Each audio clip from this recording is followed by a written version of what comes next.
All right, we're live. We'll let some people roll in here. We'll give it just a minute before we get rolling into the questions. Big weekend ahead. As anybody's popping in, you see Rhett Hobart, Deputy AD, is already with us. We're going to talk some super regional stuff here in just a second.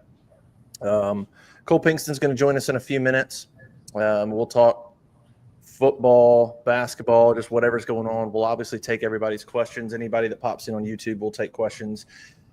And if there's a good question, Zach, if somebody pops in with a question while we're talking to Rhett and you want to toss up, we can. If it's something we haven't covered, Zach in the back, you can toss it up. If you think we haven't covered it, we can toss it in there as well.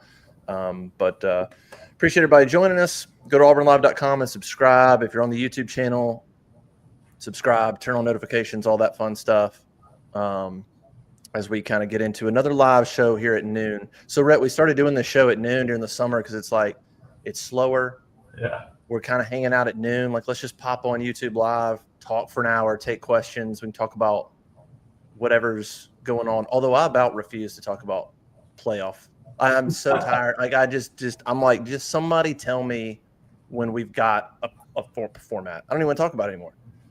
I'm with you, actually. I'm exhausted with it. All right, let's get rolling here, and people will roll in. I wanted to get Rhett on to talk about, obviously, baseball, Auburn Super Regional this weekend. Yep. But just the changes in Plainsman Park, everything y'all did last weekend. Like, there's just a lot of cool stuff I thought to talk about. I guess first start with last weekend. I mean, you guys, obviously, you're relatively new to Auburn, but people who've been going to Auburn games since, I don't know when did they go to Super Regionals? 99? 2000? Yeah, I was the first year.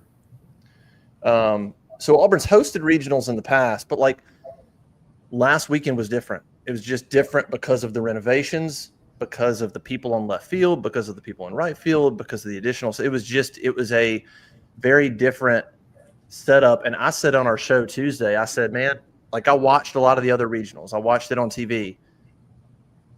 I mean, there's some really cool venues. LSU's a cool venue. Arkansas is a really beautiful, but with the additions of what Auburn's done already with, I think, the aesthetic of Plainsman Park and how it's kind of, you can sort of see the football stadium and it's really well landscaped in center field and it sits down in there. I'm like, you can find some I think is good for sure. But, man, Plainsman Park is all of a sudden one of the coolest venues in college baseball. It is. We were really, really intentional. I think the architects did an incredible job on this with trying to embrace the uniqueness of the ballpark. You know, you can build the biggest park, you can build the nicest park, but what makes our park unique is we try to embrace the uniqueness, embrace the left field wall, embrace the green look. You know, how do you make our ballpark look? There's bigger parks across the country, all these things, but I would tell you that it's very hard to find a ballpark more unique than Plainsman Park right now. And I think what you're seeing is not only is it unique, and we've embraced the history of it and what was the original design Coach Barrett had when he designed the initial park. He wanted seats in the monster and viewing the monster, and he wanted this foul pole to foul pole experience. But what I think it's really made the impact now in terms of the experience you get in the park is we try to create social spaces. Baseball is such a sport that people really don't want to sit in their seat and stay the entire game for 9 innings. Mm-hmm. What I've seen in schools I've been in the past, and if you look around the country, we've toured a ton of venues getting ready for this renovation. What you see success with, and you can Major League Baseball is doing this right now, minor league baseball, are ballparks that have social experiences and spaces. So, we've expanded the terrace, and we're going to have more of that coming in the future in a more permanent way. We've built the patio out significantly on the first baseline that has tables and chairs and food vendors and TVs and fans. And then you have the experience on top of the monster and left, the Wurgle wall and left, that is a social experience. And so we've tried to create spaces in the ballpark that, yes, you have the best view possible of supporting the team, but you can go with a few friends, have a couple of drinks, grab some food, and just enjoy the social experience around the ballpark and around the game experience. So I think that's what baseball is having what is a full day social experience where the game's also happening for a lot of people. But they're your diehards, and I'm one of them that will still watch every pitch of the game. But a lot of people aren't into that, and they want to have a social experience with their friends. So we've tried to in this renovation expand that and more opportunities. And we've done even more in the last 2 weeks of trying to add more general admission capacity to the ballpark. Yeah, and that makes all the sense in the world. It really is. I mean, baseball's, 3 hours, and it's sometimes it's going to be outside. It's going to sort of just enjoy the environment as much as it is to watch the game. So you're right. Tell me about last weekend in terms of how it went, logistics, sort of how it went with this sort of expanded look. I mean, you were adding seats, man. I saw you tweeting about. I mean, you're adding seats like week of. You're like, boom, boom, terrace is ready. You're just trying to, sell a few more tickets, create a few more opportunities for people to get in. But what was last week just insane? And when you show up, is it just like do you go, man? Like do you get to enjoy it a little bit? Just what was last week like? It's pretty incredible. I had one of our people our fans who were like every baseball game stop me and say, "Hey, look, just take a minute to sit back and look at this." Yeah. And so I did. I tried to stand there and just look around the ballpark. But a huge part of this is when our baseball team has a level of success they have had this year. Coach Thompson, we've got some incredible players, incredible young players who have made a huge difference on this team. You want to do all you can to find ways to get as many people in the park to support them and to create an experience and to create a home field advantage when you get the chance to host a regional, super regional. And so for us, we started working on these plans that we rolled out last week about a month ago, and just starting to prep with vendors we work with, hey, where can we put temporary seating? We did site visits, brought them in, and started looking at what does it take to add capacity? Where can we add temporary viewing areas? The park has a lot of space, but a lot of space before last weekend is space that you can't see the game from. And so we tried to create elevated platforms and additional standing terraces and places to put lawn chairs that you can see the field from. And we saw a lot of success in that. We added significantly to the outfield. We added standing room terraces around the other sides of the bullpen that didn't have a permanent deck. We added more to center field. We added a third level of terrace on top of the vertical wall in left field. If you've been up there before, there's a lot of depth in that top level of terrace. But what I was noticing throughout the season was once you get 3-4 deep on that drink rail, you have all this space behind that's kind of wasted because nobody can see the field. So we added another level of terrace there to add, 3 or 4 more deep up there of people. And then we really expanded Tiger Terrace. That's probably where we had the biggest capacity growth. We tested this all year. We took we began enclosing this part of the ballpark this year for the first time, mainly to let us move our concessions experiences off the actual terrace decks and above to free up more space on the terrace decks for chairs. In the past, if you come to a game before this year in the ballpark, you would always have Chick-fil-A with a tent on the terrace or drink portables. That takes up real space that chairs could go. So we try to move all of that on the top where the grass is and free up more space for tables and for chairs to go on the terrace. And then this past weekend, we actually added a 3-tiered seating structure and standing room only structure above that. We thought could get us another couple hundred people up there to see the field who maybe didn't get there early enough to get their chair on the terrace.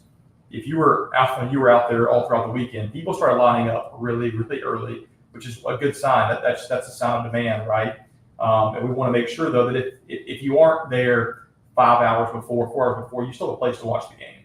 Mm-hmm. And so we that is our intent: is how do we get as many folks in the park as we safely can, but also give as many chances to see the field as you can around the ballpark. So we've tried to expand on that for this weekend even further. Yeah, and it didn't hurt that Auburn was in position where that certainly made your life easier, where you knew you're hosting a regional. Like you're like, we know we're hosting. That probably helped from a logistics standpoint. You're not like unsure. You're like, where we are, we can prepare for at least a regional. Yeah, it was an amazing experience. And now all this is built up, and it's really cool how it sort of worked out. You have the renovation, you have the forward thinking from you guys. By the way, watching it, like for me, I was like, the logistics of this is just wildly impressive. In a short period of time to source everything and get the stands and get everything done. Like to me, that's there's lead times with that stuff. Like to be able to just get it done, I was just blown away. But having it all come together, and then it results in what you have this weekend for the first time in the history of the program, hosting a super regional. You couldn't ask for like a better timeline of renovations, build a little momentum. You're preparing for how can we do different things. and then boom, host a regional, and here's a super regional, and you're going to have the coolest, the most significant weekend of Auburn baseball that there's been. And it's just been, you didn't have to wait 5 years after the renovations to have this happen. It just happened like that. Coach Thompson got asked at a press conference recently. You may have been there, and he said something about how does it feel to have this happen when the ballpark opens in the renovation? And he made a comment that I think is really true, in that the ballpark renovation, the expansion, the expanded capacity helped make this happen, because it used to be, the ballpark has been an awesome experience. People have supported Auburn baseball for a long time, but we try to make it a harder place to play. We don't want fans to enjoy. We don't want opposing teams to enjoy coming to a game here. We want you to actually dread it in some ways, because you're going to have a tough environment to be a part of. And I really think what you've seen all year is that environment to play in Plainsman Park for an opposing team has become significantly tougher. There was intentionality in putting a student deck around the visiting bullpen. There's a lot of intentionality behind that. You look around the league and how many teams have their bullpens on the field for the visiting team. Or you go to Arkansas and they move their bullpen from the visitors from right field to left field, so it's in the middle of their outfield. And it's a hard environment to warm up in. Clemson, they've been great videos of Clemson this year doing that. And so there's a lot of intentionality in how we tried to do this to help create a home field advantage through the project along the way. But also, when you get more people in the park, it's louder, it's a harder place to play. And I think that's paid dividends all year. When you look at our home record, look, we played a pretty tough schedule this year, and we had a lot of success. And I do think that a huge part of that is the fans being behind this team all year, coming out, supporting the team, and a lot of talent on this roster that players want to come play in this environment. They want to be a part of this. They want to be a part of this ballpark, the experience. Look, we had 22,000 people over a 3-day span at games last weekend. We're going to break that this weekend in terms of an game average. We will without a doubt, just based on ticket sales, break the all-time record in Game 1 on Friday night, tomorrow night. And it's become a little bit of a running joke in the department that we keep announcing record crowds, but it's because the fans keep coming out bigger and better than before every time. And so it's been pretty awesome. And now we're just focused on how do we find ways to make sure if you come to the game, you have a view of the field and you can see it as best you can. So we're rolling out 2 new expansion areas this weekend in the ballpark. We just posted one on social, or I did about 20 minutes ago, that we actually have added a 3-level terrace on top of the hitting facility in right field. Nice. There will be a temporary stair tower on the back of the building that will take you up there. It's just a general admission area. So basically, it's an additional space. If you've got a GA ticket, you can go watch the game from. 3 levels of drink rail, no chairs allowed up there. Some people know this and remember this from the early renovation announcements at Plainsman, but that was designed for a second level when it was built. So that rooftop was designed for a full second level terrace. It was actually designed with a full concession stand, restrooms, roof.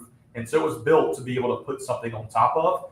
So we started working early with the structural engineers the last couple of weeks of, can we do this? Can we add temporary seating up there? And we got all the correct responses we needed to make sure it was safe to do so. And then we've also added 2 levels of standing terrace along the Plainsman patio on the first baseline. I was walking through there a lot last weekend, noticing how many fans were lined up on those drink rails in front of all the tables and chairs, and thinking, how can we get more here to see the field? So we've added another two levels of standing terrace behind that to let more fans have a view there. We pushed the tables and chairs back a little bit further into the patio space. So we feel like our roof capacity is 200. So we will monitor that and making sure that we get people in and out of there at 200 capacity up there, and then we can fit another 100, 150 or so on the new terrace. We've expanded on the first baseline as well. So again, we know fans are going to come out at a very high rate this weekend, so try to make sure they have the best experience possible while in the ballpark. Man, it's going to be amazing. And you guys count the parking deck. Do you go count those as part of capacity? It does not. We cannot during postseason. We cannot. We do count the parking deck on a home regular season game in our numbers. That we started that this season actually, and that's not uncommon around the league in terms of how people count attendance with people. We have viewing areas around the park, but we cannot. In the NCAA postseason, we have to count tickets out. So if you not buy a ticket, we cannot count you in the attendance number with the way the NCAA requires reporting. So it's crazy to think about what we had last weekend, but then you look at the parking deck and you see how many fans are on the parking deck. what that number would be if we were including them. But yeah, the parking deck in the postseason is not including attendance. The outfield is, because it's ticketed for the postseason with students. So the outfield is included the numbers. That makes sense. But I mean, yeah, I guess you were at 74 and change. So I mean, you're going to be, you're well over 7,500. Yeah, if you could count the parking deck, you're certainly at 8. I mean, I think we'll be in the 7,700 range maybe this weekend for game one, based on what I saw with our latest ticket update this morning. You know what's interesting too? I got this question earlier. We and a lot of people watching probably notice this if you're trying to buy tickets.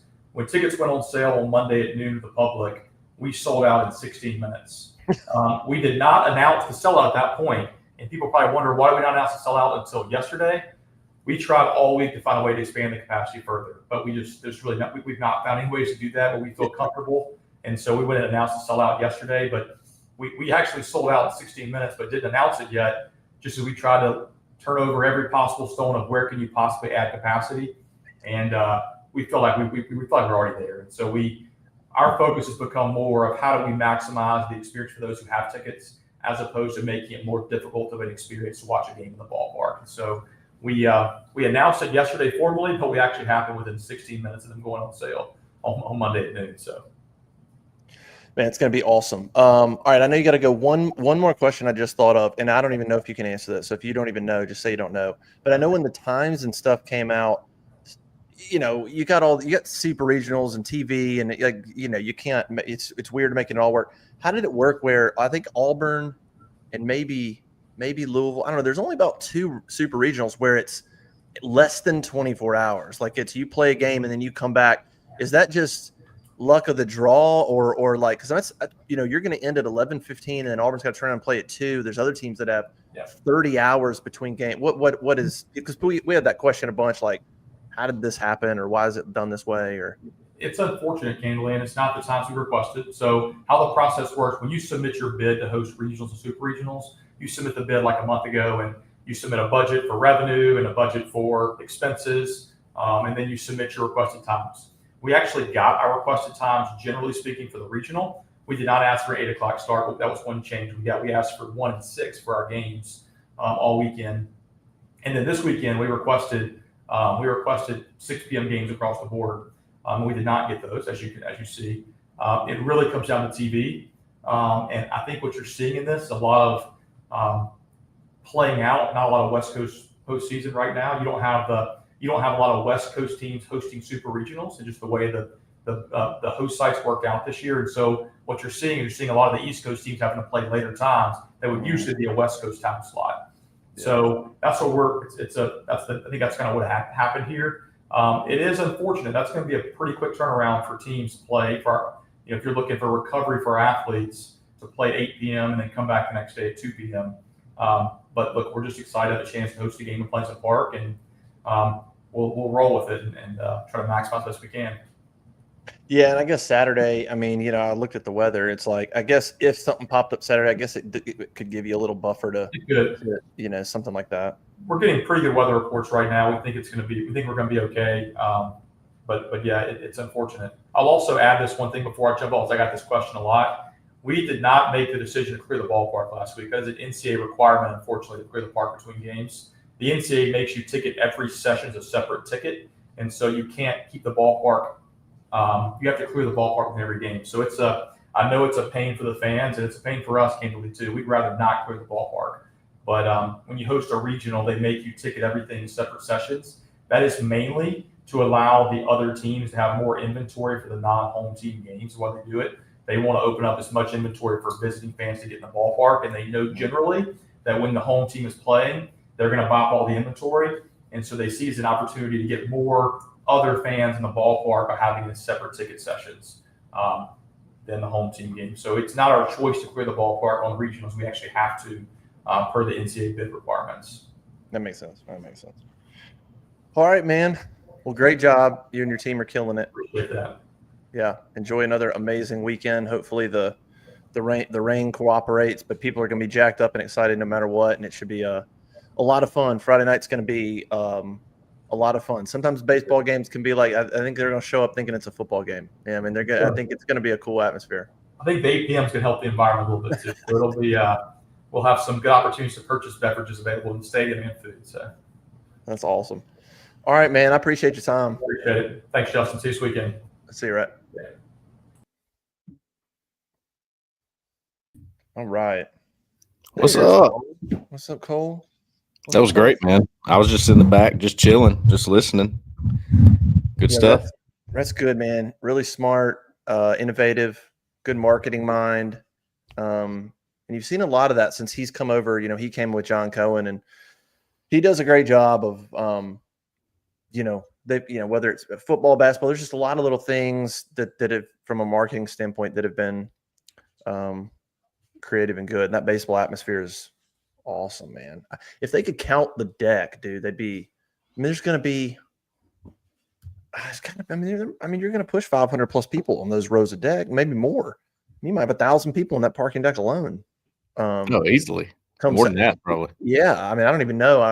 It's hard to sort of see and gauge how many. I don't know. I mean, I'd have to go count a row, but yeah, Saturday. So it's Friday night at 8, and then it's Saturday at 2. So I think it's right, 8 and 2. Yeah. So quick turnaround, but these guys are good athletes, man. Some of these baseball players, dude, they grow up playing double headers. I mean, so they'll be all right. Sundays where maybe you start to get a little warm, but I think they'll be good. Is it weird to you that it's June 5th and I have not felt a sweltering hot day yet? Hadn't happened yet. I feel like this would be the next few days. You might get it because of you got a chance of rain every day. So it's going to be overcast. You got 88 tomorrow, 89 Saturday. So you'll feel some serious humidity the next few days, but yeah. Well, it's been raining so much. But look at this every day. I mean, this is nonsense right here. Like, look at this. I mean, just what are we doing? Can we get some sunshine? God dang! Like literally, the next week is just 50% chance of rain every day. Yeah, that's kind of been the way. What's up? By the way, go read for people that are listening. If you haven't, go check out. I put up a story just on the baseball thing before we move on baseball NIL. I talked to a few people that are involved in the baseball NIL efforts, and so I have a story up with some quotes from them, just kind of on the work they did in the offseason to sort of try to give more and get Auburn baseball back on track with NIL, and so sheds a little light on those efforts. You see it, man. I mean, kept Ike Irish, kept Cooper McMurray, got some of these freshmen that maybe you lose to the major leagues, like all these talented freshmen, a bunch of them end up on campus, which doesn't always happen. And then you have a portal class that a lot of people thought was one of the better ones in college baseball. And then here you are. You can go from 8 and 22 in the league to 17 and 13 in the league. The biggest, the 9-game league turnaround is the biggest in SEC in 10 years. Wow. I didn't realize that. Turns out it doesn't take 3 years, Cole. Different sport, Justin. Different sport.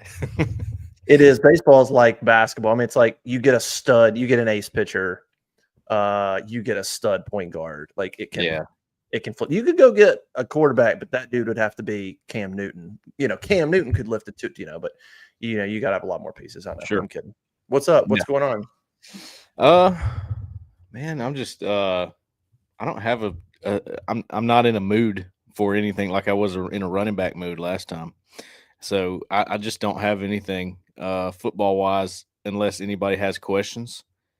So y'all get some questions in. We'll take some of those, and I'm pretty much a football guy. I can sort of talk with you about the other things if you want, Justin, but you know where I stand. on things with football. Where are you other sports? I can hang in there with you, but you kind of lead the charge on that. Oh yeah. Is there anything football that's come up with you lately that you've wanted to talk about or question or anything of that nature? No, I kind of joked with Rhett. I was like, before we got started, I joked about just sort of us starting the show and chatting during the summer, and I told him how tired I was of hearing about the playoff format. Here's a story, by the way, I missed from our On 3. I guess I should put it out there. I guess Athlon's out. I haven't gone in. It's actually been a while since. When's the last time you went? I mean, growing up, Athlon, Lindy's. Oh, Was there a third one? I mean, I would have them all. I would never. I was uh, never a big Phil Steele. He does a good job, but I would more like Athlon, Lindy's, and there was another one I thought. yeah, I But think there was. I was thinking Phil Steele was different, but he's Athlon. but anyway, I would always get those. Loved them, and I need to get back to doing that because they're kind of fun. But anyway, Lindy's was my favorite. That's my favorite. which one? Lindy's. Yeah, I liked them both. They were just great summer. They're just great to flip through. But Athlon has always done anonymous SEC coach quotes. They've always done, they'll just, and who knows who? It could be a linebacker coach somewhere. We don't know who they're talking to exactly, but they always have anonymous coach. They'll go say, hey, they'll get anonymous coach and they'll get their thoughts on a team or two. And in Athlon, here was the anonymous SEC coach quote on Auburn. I think this is a turnaround year for these guys, and they're definitely bowling. And then he says, watch out here. They finally have a quarterback who can run Freeze's system, and they've done some really impressive work in the portal. This is a different anonymous coach, the second coach. Okay. They're not an elite team by any stretch, but this is the most complete roster Freeze has put together since he got there. And then another, is this the same? Oh, a third anonymous coach. They finally have a quarterback, honestly. Arnold is not a world beater. You can rattle him, but he's a day one upgrade, and the receiving room is really deep. The Georgia Tech kid is a legit baller and a big get. Okay. Well, I'm not surprised in the least by that, because I do talk to coaches, Justin, here and there, not just Auburn coaches. I know a few, and anytime I do get their ear, I like to ask their opinion. What do you think of the roster? What do you think? Whatever the case. High school coaches, a few college coaches. And the main thing I always get back, and I've kind of shaped my opinion around it too. And it's why I don't bash Peyton Thorne like everybody seems to do, is nobody thought he was a bad quarterback. They thought he wasn't a good fit. And I couldn't agree with that more. I think Jackson Arnold's a better fit, and that's really all you needed to get over the hump. I think. Plus, I think the roster's better around them. It's hard to see this team not being at least, 2 or 3 wins better than it was. I would be pretty shocked. I'll put it that way. Would you be shocked if they're not 2 or like 7, 8 wins at least? Yeah. I mean, they can't be. I'd be shocked. 6-6 is, I think, the floor, but that would be kind of inexcusable to me. Like, it would not be good. In other words, I guess when I say it's the floor, I mean, it could happen, but I still think that's inexcusable. You know where I am. This team needs to be 8-4. Yeah, just because I think that's a mark. But I think I would agree with all those coaches. I mean, I think I would. I'm still a tad hesitant on. I'm still a tad hesitant on Jackson Arnold. Not knocking him, but yeah, listen to Hugh. Don't take it from me. Listen to what Hugh Freeze has said over and over. What has he said? Talented, yes. Gatorade Player of the Year, yes. I'm kind of tired of hearing about that. It almost feels like he's justifying the decision to take him. Like, we all know he's talented. I don't know why we're talking about that, but Hugh Freeze has said he needs a sort of a rejuvenation of confidence. He needs to get his confidence back. And so I'm listening to that, and I'm thinking, okay, if I'm believing that, then, and I think it's true. You look at last year at Oklahoma, offense was not great. He gets benched. He's back in the starting lineup. They fired their OC. It was a tough year for a kid that's really talented, that probably thought he was going to come to Oklahoma and be the next Baker Mayfield, right? And be a Heisman Trophy candidate. I mean, that's what you're thinking. You're thinking Oklahoma has this run of quarterbacks, and obviously Lincoln Riley moved on, but you're just thinking the litany of quarterbacks, and here comes 5-star plus Jackson Arnold, who can move, who's got an arm, and you're like, this is the next guy. And it sort of didn't pan out. And so I can see how his confidence could be shaken last year. And if you listen to what Hugh Freeze said and you believe that about that would be my only hesitation is, okay, if that's really true, what's the degree of how much confidence did he lose and how much work does he need to do to get it back? I don't know what we're talking about. Is it like, I don't know how serious that issue is of how much confidence he lost and where in the journey is he of getting it back to where he's just completely confident in who he is. But that's my only real reservation about him. I agree with what the coaches say about the talent, the fit, all that. It's just, So why do you anonymous coach who says day one upgrade? Why does he say this? What gives him that? The guy that said they want to upgrade. What gives him that reaction? Because that's a reactionary answer where he goes, they want to upgrade. Didn't really have to think about it. What gives him that about Arnold compared to what Auburn had in Thorne? Yeah, I mean, I don't know. I wish it'd be nice to know who that guy is or whatever. I mean, I think if you're just looking at from above, I mean, you would say Arnold's got maybe some better arm talent, is a little bit more gifted overall athlete, a little bit gifted, a little bit bigger, a little bit stronger, maybe. I think the arm talent's just different. Peyton was sneaky athletic, we saw, but Jackson Arnold, I think his arm talent, arm strength, slinging the ball around, I think is potentially elite. You know what I mean? So that's probably where I guess maybe where he's coming from, some saying day one upgrade without knowing what his stats are going to be. Just, I know why you use the word sneaky. So yes, I know why you use that word. It's an interesting word choice. I'm going to explain why. In the evaluation world, which I was a part of for just a minute, and I observe on a daily basis now, the word sneaky is bad. Bad. Don't use it. Because what does it mean? Like game manager? No, it just means if you're having to say somebody is sneaky athletic, it means they're not as athletic as they need to be. Well, no. In my world, that would mean they're more athletic than they get credit for. That's right. What I would say. Peyton, nobody cares, but like he's a little more athletic than you give him credit for. Peyton.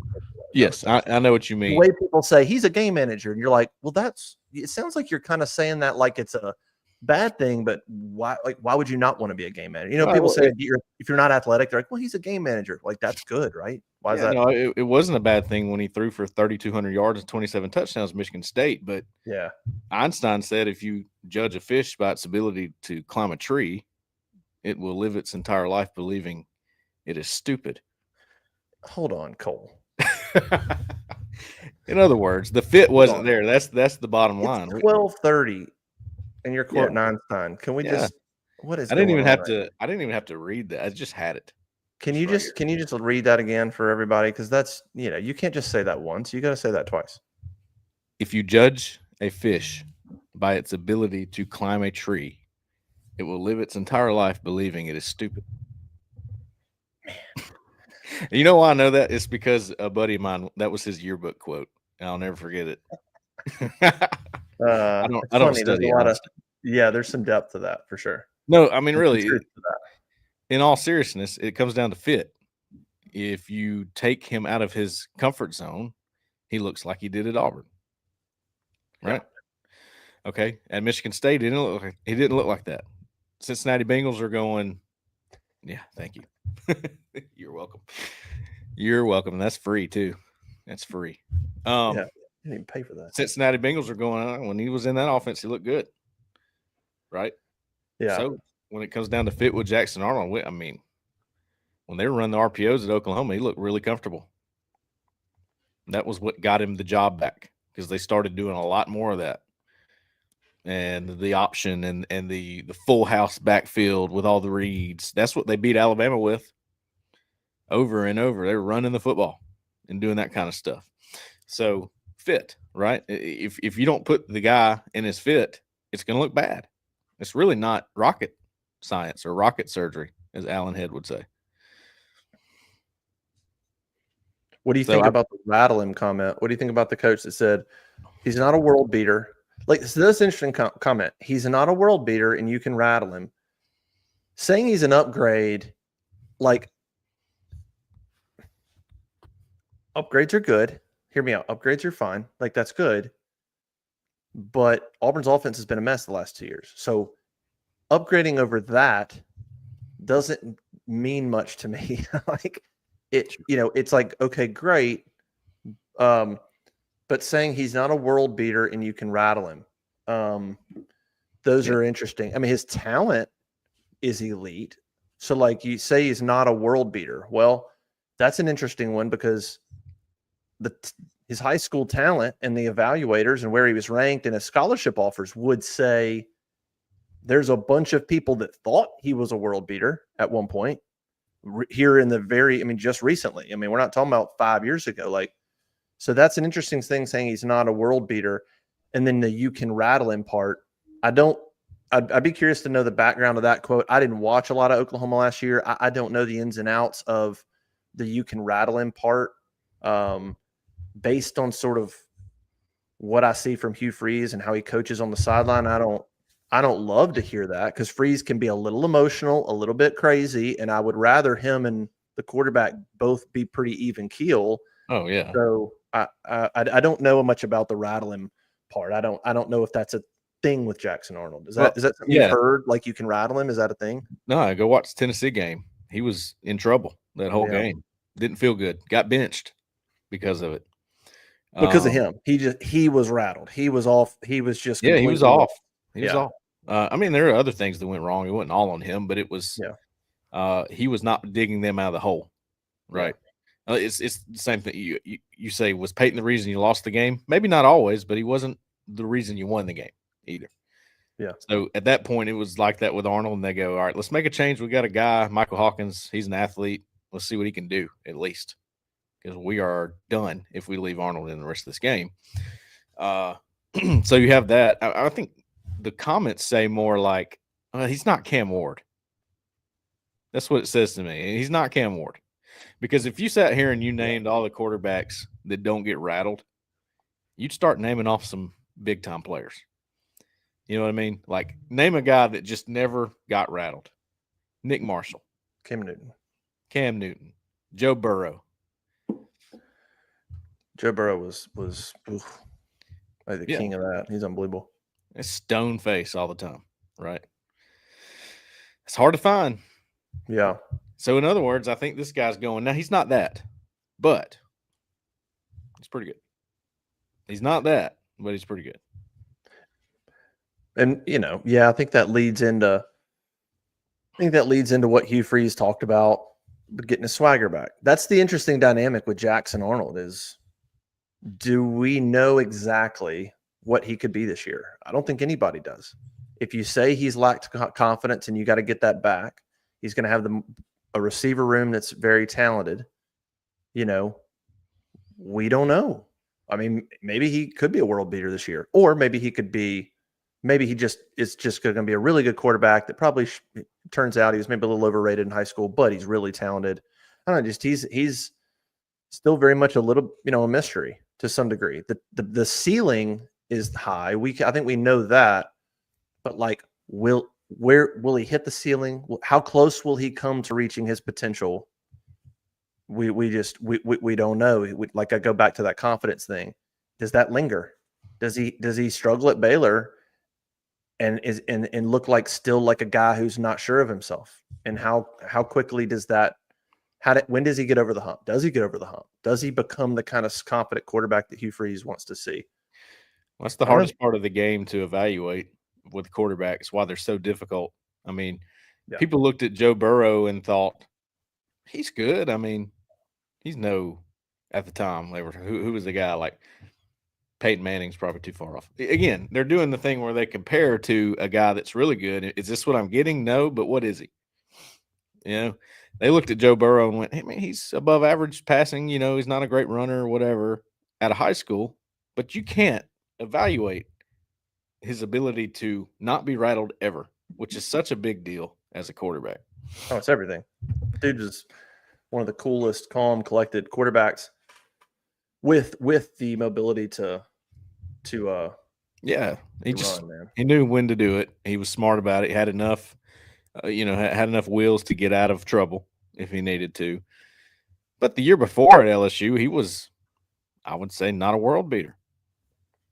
like this guy said. No, the year before. I mean, let's see, that was what, 2018? Yeah. Gosh, was that the year they came and Auburn won? Was that the year they threw the touchdown, but they didn't get the playoff and Auburn won the game? Was that, you know what I'm talking about? They got up to the That line, was 16. or was that 16? I think it was 16 because I think it was Danny Etling at Yes, you're right. So what was 18? What game was it? Oh, I know. 18 they won. That's right. The game I was about to say, Zach. That's the game that Auburn had that game. Should have won that game. And out of nowhere, yeah, there it is. they had a pretty long field goal. And yeah, Burrow was nobody entered that game or left that game going, Joe Burrow. It was like he was he was okay. solid. He was solid. He did a good job. I mean, but you weren't thinking Heisman. Oh my gosh, you weren't thinking like literally argue, one of the greatest quarterbacks in the history of the conference. You weren't. Okay. All right. So we've established that. What made him Heisman level the next season, in your opinion? A lot of things, including his.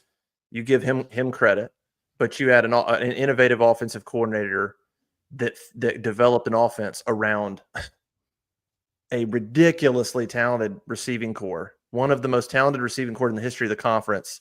For sure. Running back, an offensive line, and then an OC that said, I know how to bring all this together. And then I know how to coach this quarterback and develop it where he's going to have an option everywhere that dump down whatever. And then a quarterback that was smart enough to execute it all, be calm and collected.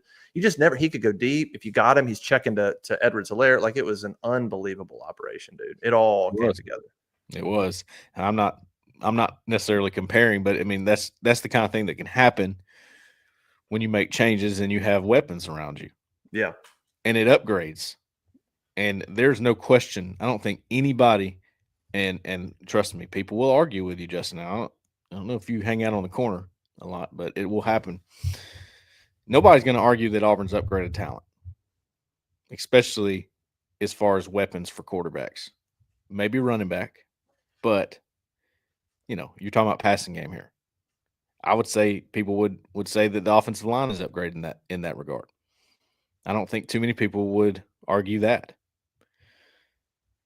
So I mean, you have to love the situation he's walking into with what we know about him. He can get rattled. Yes, we've seen it.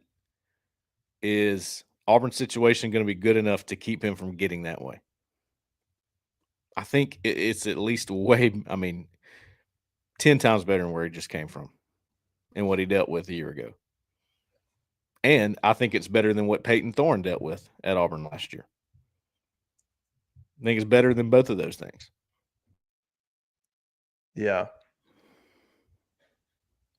I was looking at, we talked about the FPI, the Football Power Index, the other day. I was going to look at Auburn's schedule real quick, but I just came across this. One of the teams that was mentioned in ESPN's write-up as a team outside the top 25 that can make a run was Baylor. Naturally. They talk about their quarterback, Sawyer Robertson, coming back. Dave Aranda being active in the transfer portal. But they're one of the teams that was mentioned as that can make a run. But I was trying to find Auburn's. You're right. So Burrow's it's a fair point. A quarterback that was decent.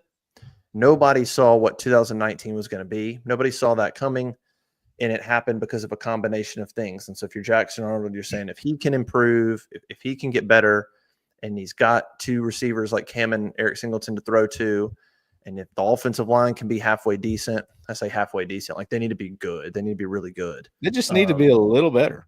They don't have to be crazy better. Just fix. Well, it depends on what you're trying to accomplish. Like a little better you can get to 8, I guess, if you're a little better. I'd like them to be. I mean, what Cole Kubelik thought they were the third best group in the SEC. That's not a little better. If you're the third best offensive line in the SEC, no. You're really good. I think they'll That's be. What you're saying to me. I think they'll be better substantially. I'm saying you only needed to be a little better to get over to get a winning season. Just a little bit better. Not crazy. And I do think they're going to be better than that. Substantially better, I should say.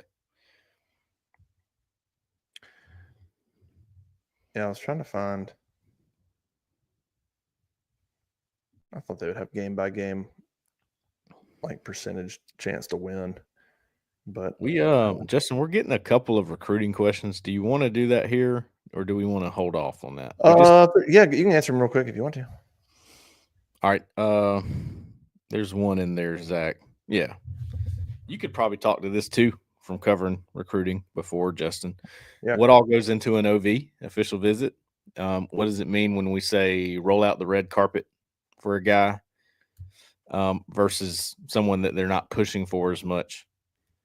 Well, what's changed since you've covered recruiting, Justin, is now when they have guys on OVs, it's not necessarily a guy they're pushing for like crazy. Like you do OVs for guys that you really like, and you do OVs for guys that you're monitoring almost because they're unlimited now, I think. So just bring in the guys that you kind of maybe on the fence about, or maybe you don't. They're beneath another guy on your board. And anyway, when Auburn rolls out the red carpet for somebody, what we mean by that is they don't leave their side all weekend. They are the coaching staff has always got something planned for them. They're going to be in meetings with them.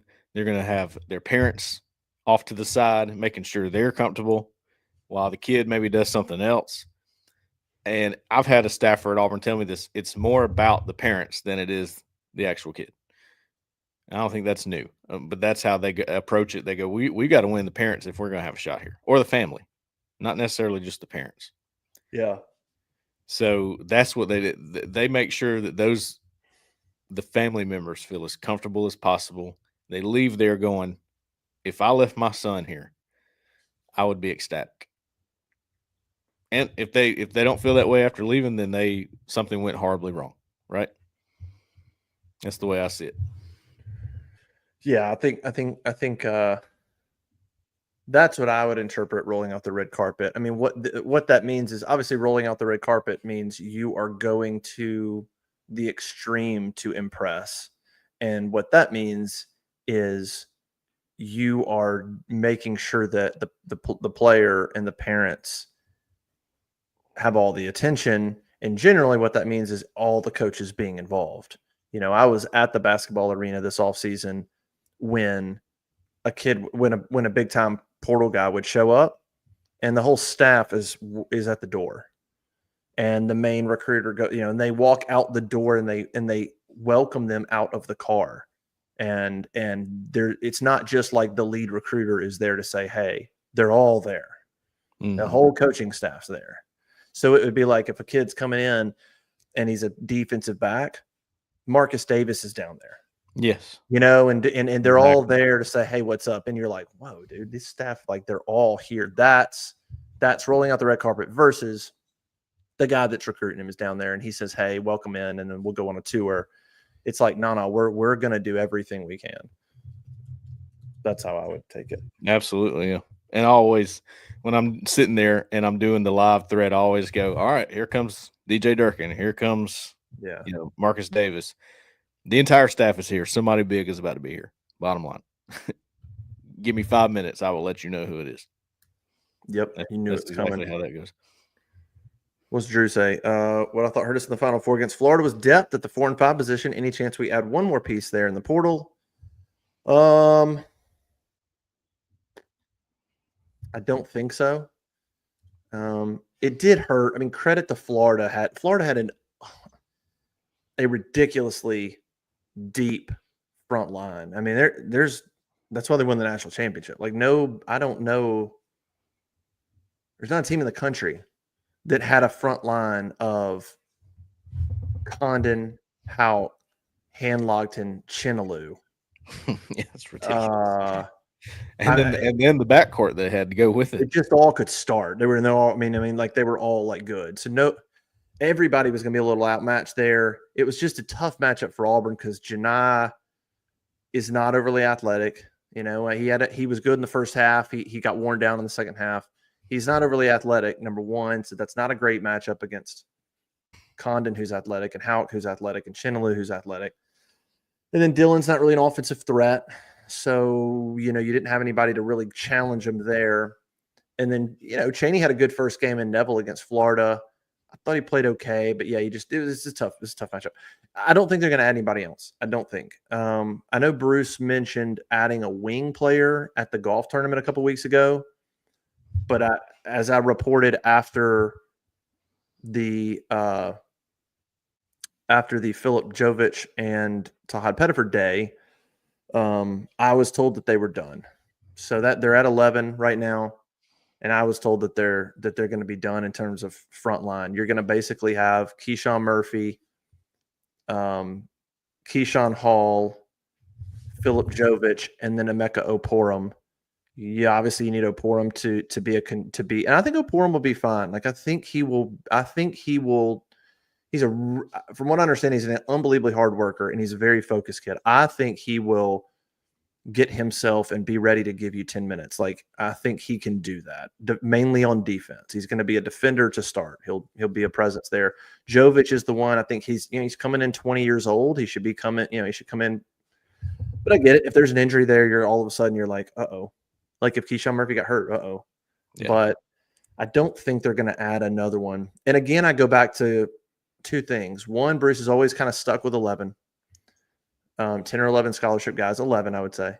And the other thing, again, if you go get a portal guy in the front line right now, who in the world would you get? There's nobody sitting out there there's nobody in the portal right now that if they went and got, you'd go, oh, this guy could beat out Keyshawn. Like anybody you got at this point would be a complete backup plan emergency guy anyway. And so maybe that's the point. Maybe you're like, yeah, we just want like a complete emergency backup plan if somebody gets hurt, that we're not just floundering. But I don't think they're going to do it as a saying. It could change. Maybe there's some guy out there that they're like, now let's just add this guy late. Maybe. But as of right now, I don't see it. Yeah. Anthony Rudd has a question for me, and I'm going to show you this, Anthony. This is from our site, Auburn Live on 3. For those who are not on it, you should join it. This is a look at an insider article I wrote.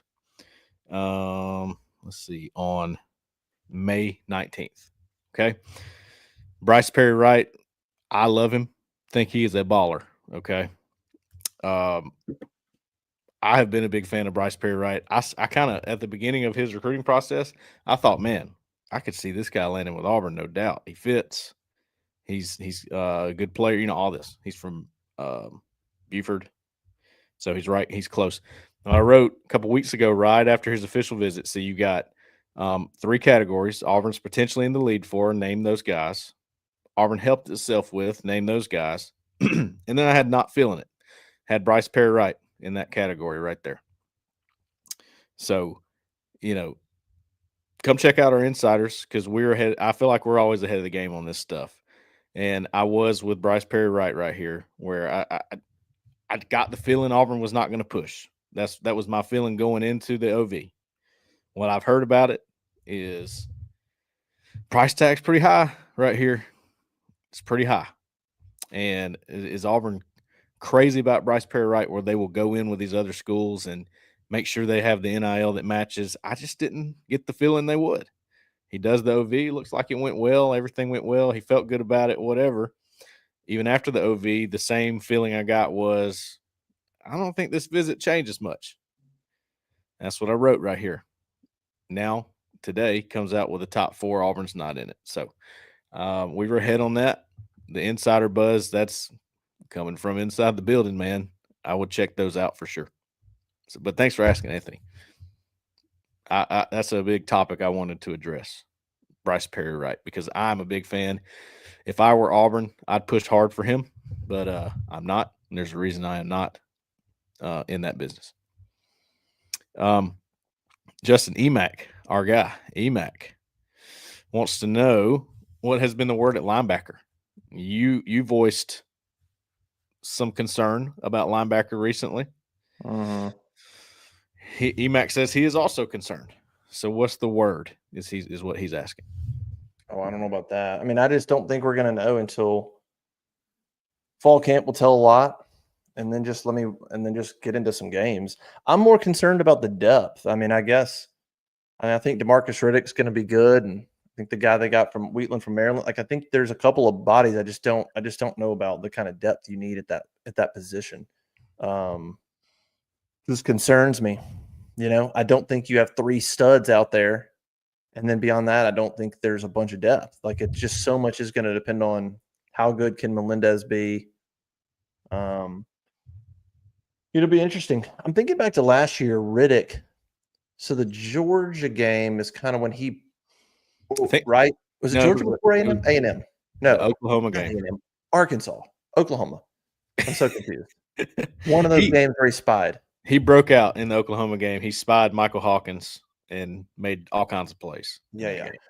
So that game, he had a few games where he spied, but he didn't really – I feel like he didn't really become a big part of the rotation until at least middle of the season. Like he still played low snap counts in some of those games. Like he had to go, Oklahoma, Arkansas. It was probably 6 games in, maybe Kentucky or start somewhere in there. So I'm curious to see if they do the same thing with like Melendez, or if they just say, man, you're getting 25 snaps a game. Like you're getting them.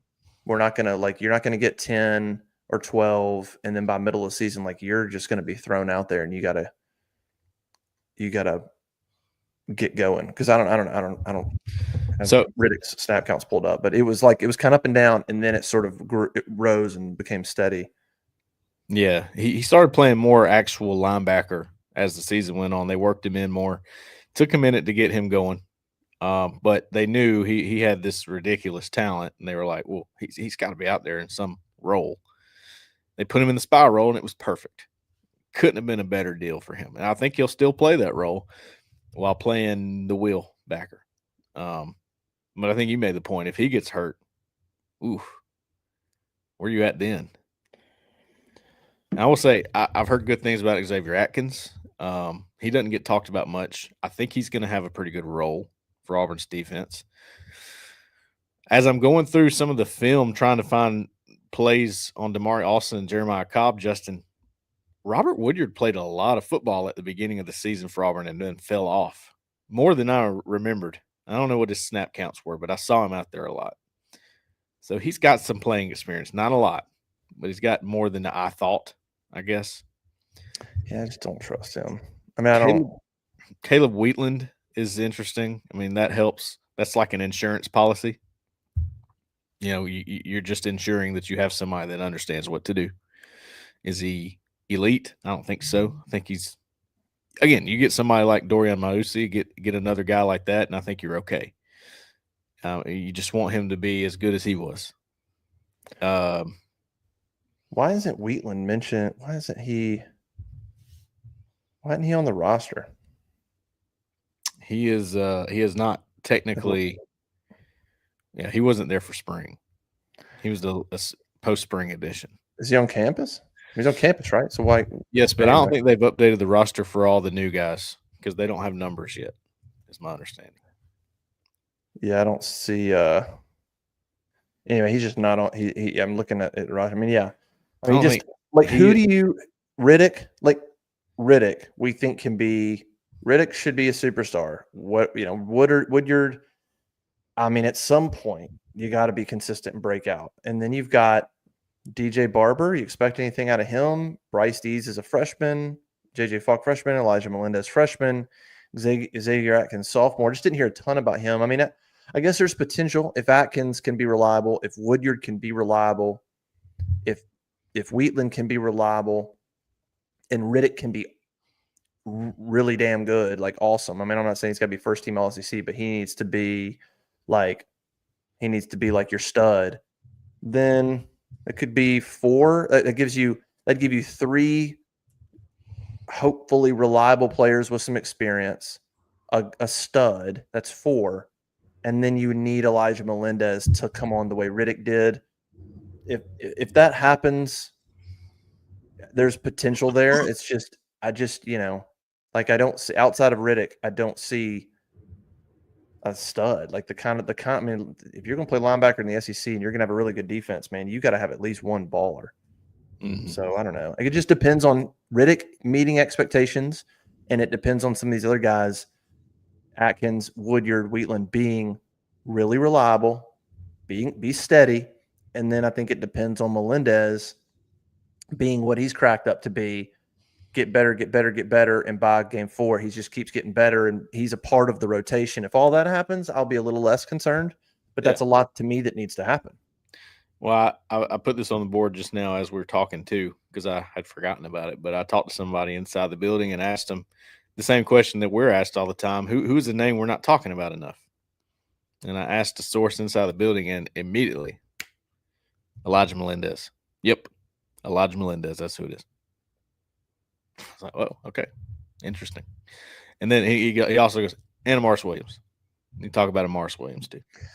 That's an interesting one too. I mean, it's just an uber talented guy that nearly transferred, that they convinced to come back. That's a good one of a guy that's maybe getting forgotten about because of Keldrick Falk, because of Kieron Crawford and what he could be. Amaris is a guy that is definitely forgotten about. I mean, that's an uber talent. It's the same thing as like Jackson Arnold, like insanely talented kid that anybody would have wanted. All the talent's there. Interesting one, Amaris Williams.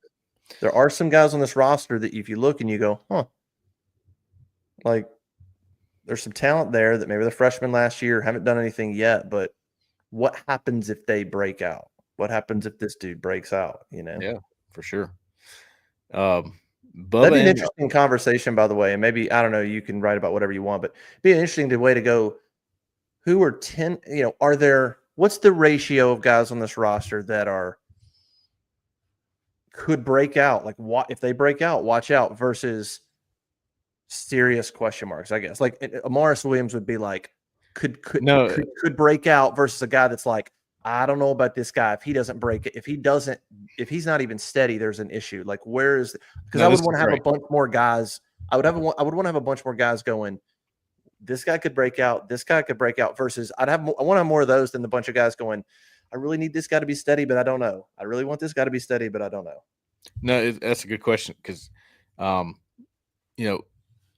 my dad has some interesting stories about Pat Dye when he was a walk-on, and then he was a GA for about a year and a half.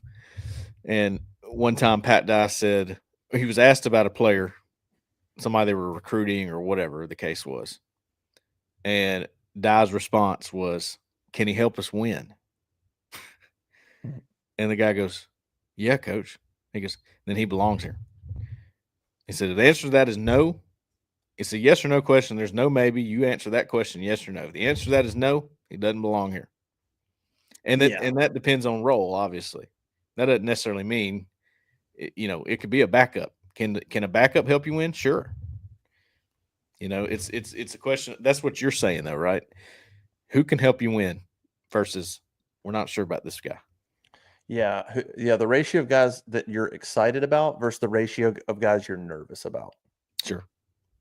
I would want more guys that I'm excited about than, and yeah, the win thing, that's a good way to boil it down. There's a lot that goes into that, but in the end, after you get through all of the questions you may have, at the end of it, you go, can they help us win? That might depend on position. That might depend on depth. Like, hey, can you help us win in your role play? There's a lot that goes into that question, but in the end, you boil it down, and it's like, you may notice I use the phrase bottom line a lot because that's just how I like the bottom line deal. The bottom line here is, can the guy help you win or not? Yeah. Yes or no. If you have to question it, the answer is no. So I like it. Looking at it, we need to do that. I think that would be interesting. Maybe we could do a show on it or a write up or whatever, but I don't want to hurt anybody's feelings either. So that's I think a good way to do it would be name guys that you're excited about, potential, and then name guys that you're nervous about and see what that comes out to. Okay. I like it. Hopefully it's just a few guys that you're nervous about and a bunch of guys you're excited about. How about Bubba and the Old Man Auburn Sports Talk? I might have to tune into that. What's the pecking order at Buck behind Crawford? What do you think about that? I believe it would be Chris Murray after Kieron Crawford. I believe you'll see Keldrick Falk helping out there probably a little bit.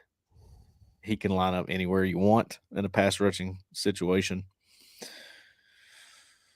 And then I mean, are Joe Phillips and Jamonte Waller going to take a step? No, they're definitely behind those that I just named. My question is, do those two guys get in a game and in a a serious situation? I'm not sure they're there yet. Not sure. Kind of different for Waller. He's coming off that injury. He was out all year last year, just now getting recovered where he can go full.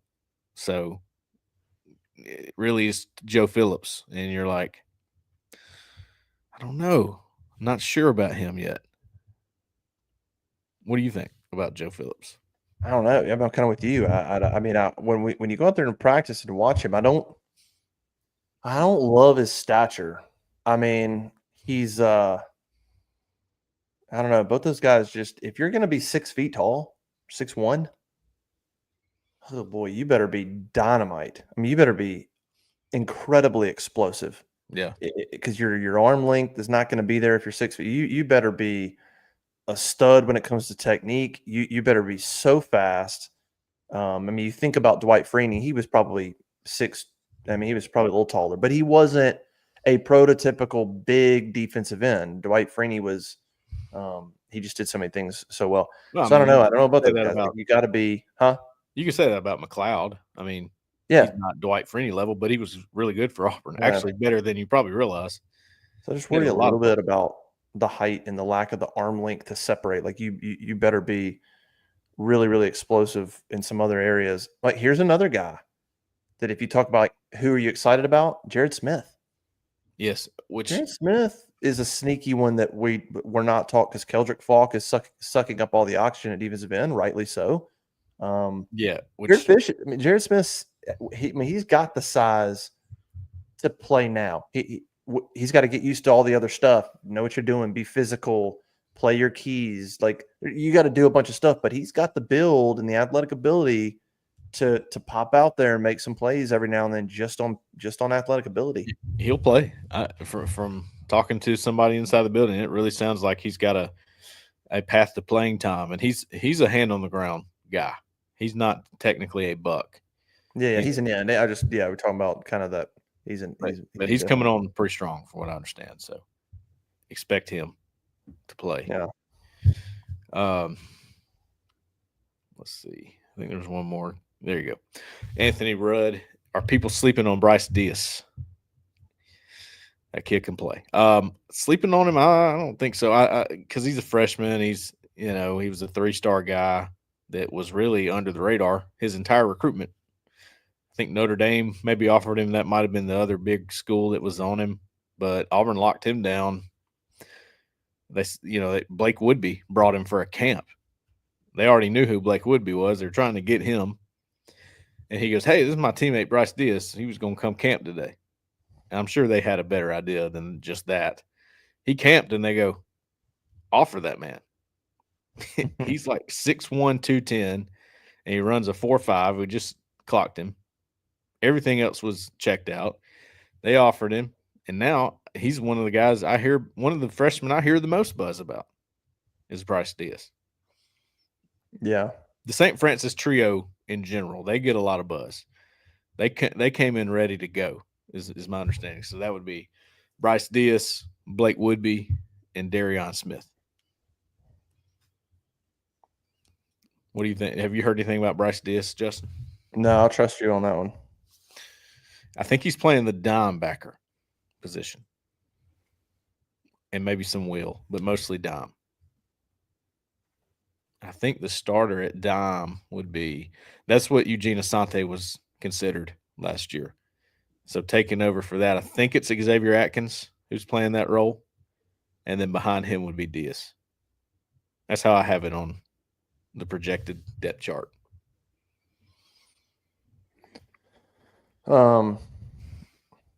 Hunter Hannah asked about the basketball defense. Yeah, that's very similar to football. I feel like is the defense on football and the defense probably going into the basketball season are not going to be talked about enough, and it's going to be the X factor. It's gonna be the X factor. Where Auburn's defense is football wise is going to be an X factor. All we're doing is talking about Jackson Arnold, Cam Coleman, and Eric Singleton. That's all we're talking about. That's all we're talking about. Keldrick Falk's getting some love, but nobody's talking about but the defense is gonna be good, right? Like, where are they going to be? Like, how good are they going to be? Where are the linebackers going to be? Are some of these young interior defensive linemen going to be good? Like, the defense is the X factor for football. I mean, I think maybe even more than Jackson Arnold. We're talking about Jackson Arnold, and yes, I get it, but you could make the case the defense is going to be like. Tell me what they're going to do, and then I'll tell you maybe where they. I think basketball is similar. You bring in a bunch of talented scorers. Keyshawn Murphy can score. Keyshawn Hall can score. Elijah Freeman's got talent on that end. Todd Pettiford. There's some dudes who can score. What are they going to look like on defense? But guess what? That's exactly the question that was around Auburn basketball, honestly, like last year. Even with some guys coming back was, all right, we got this talent, Denver, and you got Janai coming back, and you got Tahad coming in. I would say this about I don't know about football, but I can say it about basketball. You aren't playing for Bruce Pearl if you don't play defense. No. You're not getting signed and you're not being recruited. Didn't he if have you don't got some dog, you're not. It's not happening. So I just sort of trust them when it comes to defense about getting there. You're going to sit down and you're going to guard and you're going to play. And if you're not, you won't. And so, like, where will it be? Will they be elite? I don't know. They've got some length. That's the thing. Murphy, Hall, Jovich, Freeman, Overton, even Bashir. There's some length. There's some, you spread your arms out and you get in a stance. There's some length there. Oporum, obviously, when he gets in the game, is going to be a problem. So there's some good length. I mean, you don't have a Denver Jones, who's a physical lock you down. Dylan, who's physical down there. Chad with his length, a little bit different. So I don't know. Like, if you're talking about a guard, Tahad needs to get better. Caden Magwood's a true freshman.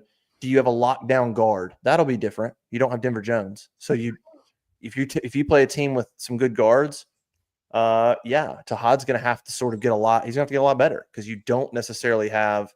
I can throw Denver at him. I'll just throw Denver at him. Like, you can bring me whatever guard, and Denver can compete with whoever it is, Mark Sears, whoever. They don't have that. That's got to be developed a little bit. And so, defense has got to come together. But that could take some time. So a little bit of a question. I do trust Bruce and them when it comes to developing a defense because they're just not going to put up with it if you don't. But speaking of which, did you see this tweet from Bruce? No. When? Like right now? What's he say? This is how I'm going to treat you if you can't guard. Yeah. You're going to sit down and guard, man. It was pretty funny. I liked that one. Which is why you've seen his team sometimes foul too much. He doesn't want them to do that either, but at least they're active and they're physical. And okay, if they got to foul too much, you need it. It's like an overcorrection. It's like give me a guy who's more physical, and I'll try to tone that back. I can't ramp you up if you're not there. Yeah. You you wanna hit this question from Drew, and then call it. What's he got? Rank AU Auburn recent point guards you would want on your team between Sharif, Tahad, Harper, and Davion Mitchell. Oh, wait a minute. Pick a starter. I don't get McCormick. I love that guy. He was good. He's kind of forgotten in that role. Dude, he was so good. So good. Harper number I one. would go. Is it not hard? Are you considering not putting Harper at number one? I'm considering Tahad or Jared Harper. And the only reason I'm considering is you think about Jared as a year 3 guy, as a mature, experienced guy who just got better. He got better as a defender versus 1 year Tahad. Tahad's great. So I'm kind of thinking about, that's true. Year 3 Jared Harper versus year 1 Tahad. Tahad's the most gifted of all those. Tahad's the most gifted point guard I agree that Bruce has ever had at Auburn. Jared got better and became a physical defender. Jared was, could drive, top. So let's just say this: assuming Tahad, he had such a clutch ability. Jared. Yes. Yeah, clutch. I mean, Tahad's got that. Jared definitely had that. Jared was a freak athlete, by the way, like Tahad. Jared Harper, I don't know his exact stats, but Jared Harper's wingspan was ridiculous compared to his height. If you go back and watch him, he was probably 6 feet tall, but Jared Harper's arms were so long. His whole body was shaped oddly. Like it was he almost was a weird looking, like, but it almost is not the same but the arm length to body ratio almost reminded me like of Rajon Rondo, where it's so long. It's like his it's crazy. torso was short. He had long legs, long arms, and then a small torso. Jared Harper did, and he was just kind of but he was a sick athlete. I would say if Tahad makes the strides on defense that we think that I watched him make them this year. Like Tahad at the end of the year was a better defender than Todd was in November. If he makes those strides as a defender, then it's Tahad all day long. If for some reason he doesn't, but I just expect him to, then I think Jared was really good all around. But there's just a level of what Tahad can do offensively that even Jared could pull up and shoot a three, but like Tahad's ability to create is elite. It's just a different level. It's a different level. Then between Mitchell and Sharif Cooper, where do you go there for your bottom two?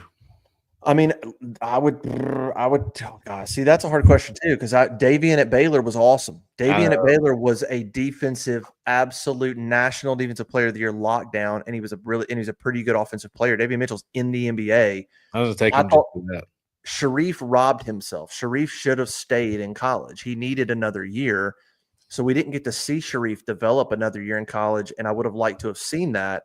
And so you got to go Davion because Davion stayed, and what you saw from Davion in college was a national championship and goes to the NBA. Sharif had the potential, but to me, he left too early, and I don't think we got to see what Sharif could have been. I still think Davion's a better athlete, like explosive athlete. So I'd probably go on this list. If you're talking about like what at the peak of what they could be or what they would be, I'd go Tahad, Davion, Jared, Sharif.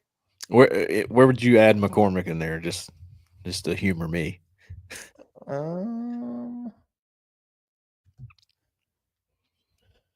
Definitely below Harper and Pettiford, right? Yeah.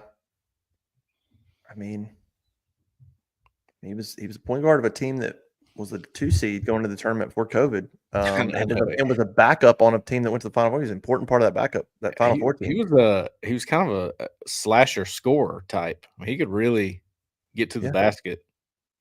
Yeah, I was a big fan of him, man. I liked the way he played. I don't remember him like from an assist standpoint. I don't remember how good he was at that. But as a scoring point guard, I thought he was pretty strong. He could spot up. He was explosive. That year he started, that offense was kind of clunky. You had Samir that was really good. Okoro got better. Wiley had his moments, like McLemore. That team was defense and like just sort of eking out a bunch of games, honestly. They weren't dynamic on offense. It was really a lot of Samir. And then Javon would play a part in that. But I don't know where I'd put he was really athletic. See, Javon is in the top 4 to 5 athletes that have come through the program under Bruce Pearl, period, pound for pound. He's similar to Jared in that regard. Like Javon Cornett was a sick athlete. But he wasn't the primary guy. So I don't know. Sharif is just sort of one of those guys that's hard to gauge because he only played half a season. And as much a hype was around Sharif, and Sharif had this, he could dish, he could dribble, but like he just didn't stay long enough to go. What could you really be? We never developed like as a shooter with Auburn. You never got to see that. It was his drawback. He had a slow shot. He didn't get off the ground, and it hurt him. He never should have gone pro. So like even somebody like Javon McCormick, if you were trying to start a team, would you take Sharif or Jared? You'd probably take Sharif, but at the same time, Javon McCormick played a lot longer and accomplished more than Sharif. Yeah, I would take McCormick just for what I've seen, but also because, I mean, I like his style. He was attacking in nature. He had no fear going to the basket. Even if he was under 6 foot, wasn't he? Javon, yeah, he's 5'10". I just love those kind of guards.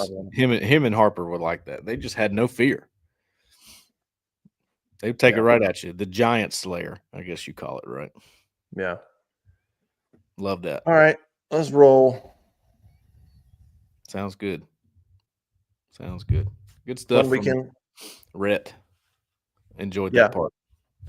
We'll come back on Tuesday. Recruits coming in this weekend? Yeah, actually, you had some leave Thursday today. There was a couple midweeks, and this weekend there's, I'll say, 11 guys. Some recruits and some baseball.